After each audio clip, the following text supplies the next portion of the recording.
Welcome back. While the Durban Chamber of Commerce and Industry has issued a warning, a full-blown port strike could cost the economy almost R1 billion a day. This comes as wage negotiations between Transnet and unions continue. eNCA's senior reporter Dasen Thathiah spoke to Transnet and the Durban Chamber of Commerce. And in fact, that is what, the conversation we were having with the Durban Chamber earlier was about the possible worst case scenario. But fortunately, we're not there yet. I mean, I was mentioning to you earlier that the operations in Durban in particular, and I guess Richards Bay to a certain extent as well, is not affected to the extent where port operations and regular business is not continuing. But those conversations that we've been having are around how detrimental the impact to the economy could be if those wage negotiations are not resolved immediately. And we do see that full-blown strike that could potentially be on Monday. But to get a better understanding of what's happening, particularly in the Durban port, I'm now joined by the Durban port manager, Moshe Motloi.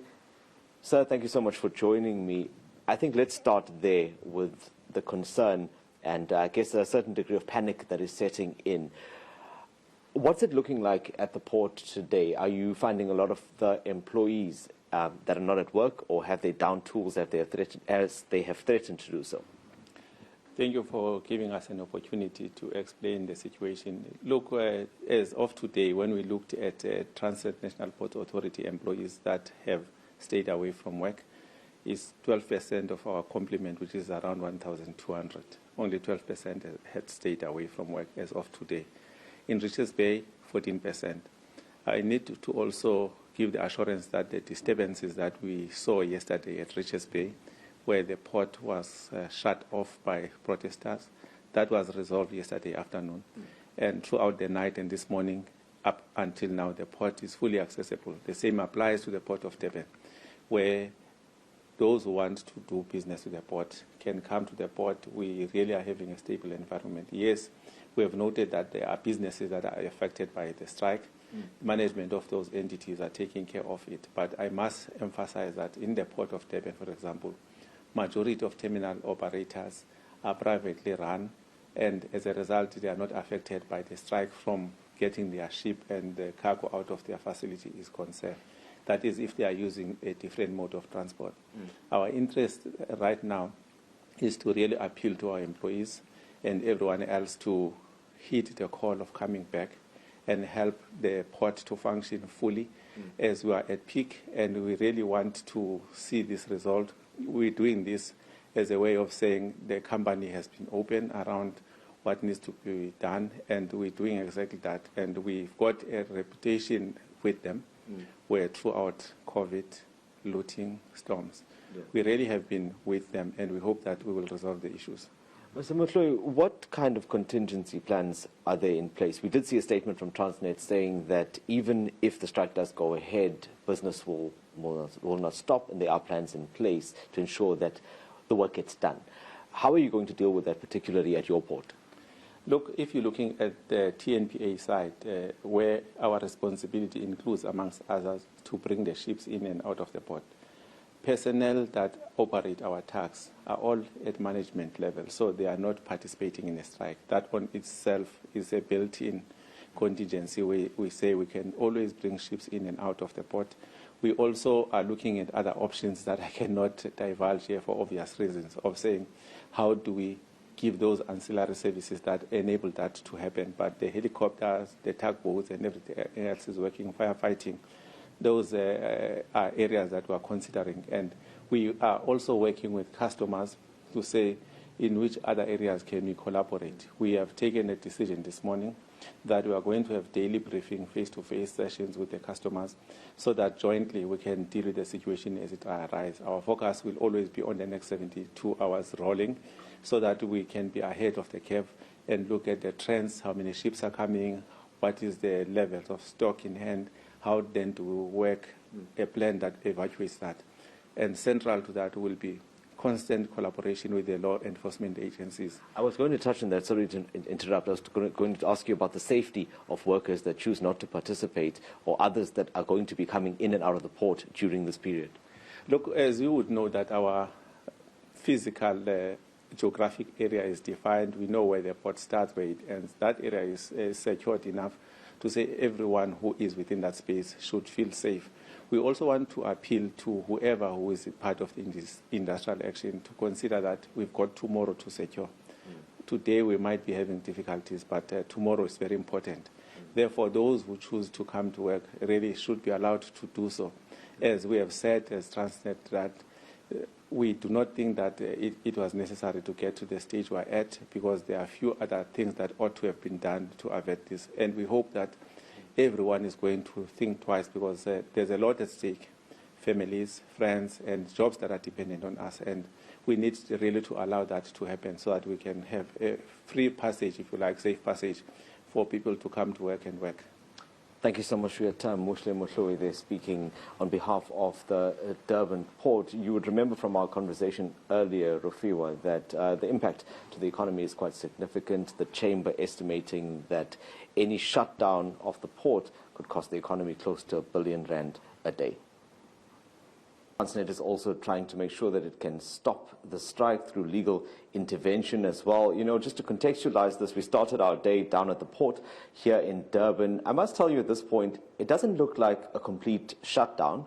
There is still activity and movement at the port. So this is while preparations are being made for what could potentially be a major strike, and which could affect the port on Monday. That's when Satau says that it will come on board. But what's also important to note at this point is what kind of impact this has. So even if there is a slowdown of sorts, what does that mean for the movement of cargo through these terminals? So I'm here now at the Durban Chamber of Commerce and Industry. I'm joined by the President, Prashin Maraj.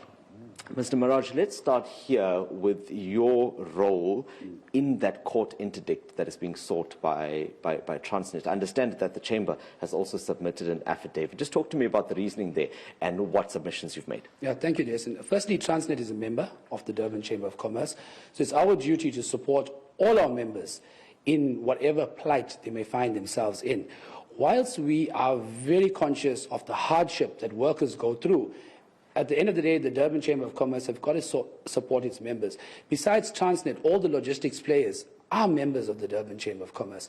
And they have also implored us to do whatever we can to stop the strike from having. We do understand that the workers are suffering, but at the same time, I think after COVID, after looting, after the floods, after a cyber attack, the economy of Durban is hanging on a thread, and we cannot allow this economy to fail. We cannot allow this economy to break. So the best way we could support it is through assisting Transnet with a confirmatory affidavit to stop an economic downfall of the city and this province. And Mr. Maraj, that's a very sore point there, the economy, not just in KZN, but in the country, in the aftermath of all of those things that you've mentioned. So let's just break this down. Yes, on the one hand, you have to balance the workers' needs with also what this means broadly for the economy. So what does it mean? For every hour or day or week that there is no activity there, potentially at the port, how does it affect us? So if one goes back to the last massive strike we had in 2010, it was concretely proven that the cost to the economy was 7 billion. If you just escalate that for inflation, we're sitting at a total, and that was a 17-day strike. Cost to economy today is probably in the region of 12 billion. But if one includes the increase in containers, we're probably looking north of 15 billion. So on a 17-day strike, you're looking just under R1 billion a day that it will cost the KZN economy. In fact, recently there was a trucking strike, and that cost the KZN economy 300 million rand a day. Now, this is a national strike. So we know that close to R1 billion a day is what will cost us. More importantly, the 2010 strike, it was 17 days, but it took 7 months to clear the backlog in cargo. So, and that's a cost that we cannot afford. So, as I said, Dasen, we are sympathetic to the plight of the workers, and we urge them to continue negotiations without embarking on a strike. Let me just get your closing thoughts on this. So where does that then leave these industry players? I mean, everyone that relies on the port, I'm talking about all of the stakeholders here, while these negotiations happen, because it seems like there is something of a deadlock at this point. What are the contingency plans? Well, right now, there's not much we can do. The port, especially the port of Durban, is very close. There's two roads that enter and exit the port. So if those roads are blocked, the entire port system is closed. So, for example, in my private capacity, I have a shipyard in the port of Durban. If those roads are blocked, my workers cannot come to work, and there's a no work, no pay policy. So it will have a domino effect on the entire maritime industry. And, you know, a lot of people will suffer as a result of this. From a contingency point of view, all we can do is embark on this legal action, continue good diplomatic negotiations with the chamber, with the unions, and really implore them to think that the economy is in such a fragile state. We can't afford job losses, we can't afford inefficiencies, and for us, that's the only contingency we can make, given the nature of the port. Thank you so much for your time. Appreciate it. Prasheen Maraj there from the Durban Chamber of Commerce. So seriously, it's a sad state of affairs here, and potentially this could have a serious impact on the economy here in KwaZulu-Natal, one that is already battered for all of those reasons that Mr. Maraj was mentioning a short while ago.